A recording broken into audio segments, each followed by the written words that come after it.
You will need a needle tool, a paper plate, and a container of water with a sponge.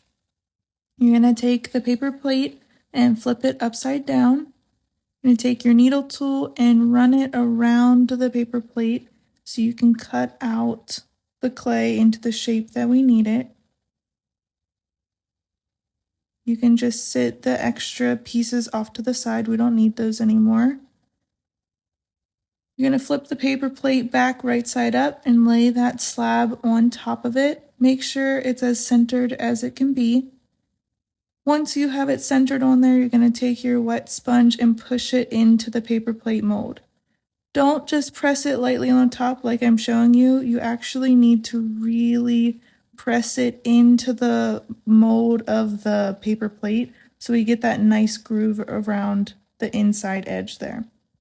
Once you have the inside pressed down, you're going to take that sponge and press down the rim, moving your way around the surface. Make sure you get the edges.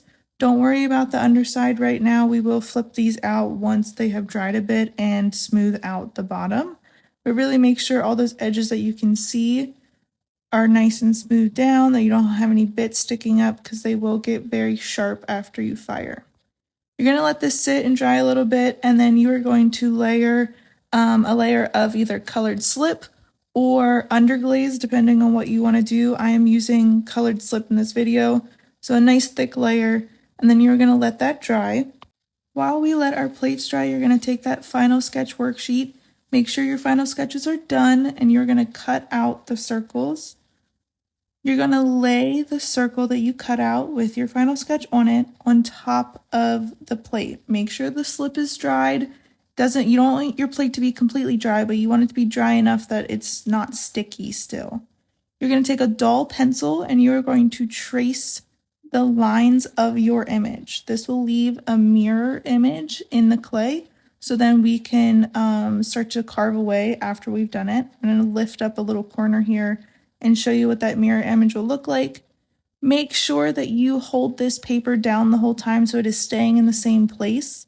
And once you've started, you want to be able to finish tracing out the whole image. If you leave this paper on the plate and try to finish it tomorrow or the next day or whatever, the paper will get wet and gross and it will just kind of fall apart. So make sure you try to finish it in all one sitting. After you have it completely traced out, you can go ahead and get rid of that paper. You don't need it anymore. And we are going to start to carve out our image. So you're going to take some Sgraffito tools and you are going to start to pick away at the clay. So I'm just scraping away that top layer, getting rid of the black slip that I have there. So I'm revealing the white clay underneath of it and following those lines that I imprinted into the clay. Just take your time with this. Play around with the texture, play around with a couple different kinds of Sgraffito tools, see what you like to work with, what you don't like to work with.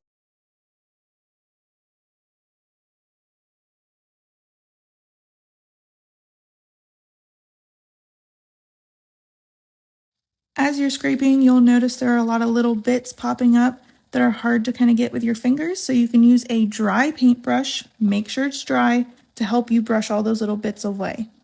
Don't forget about your tiny little details, and it's always a good idea to add in some designs on your rim. It really helps to pull it together and make it look really nice.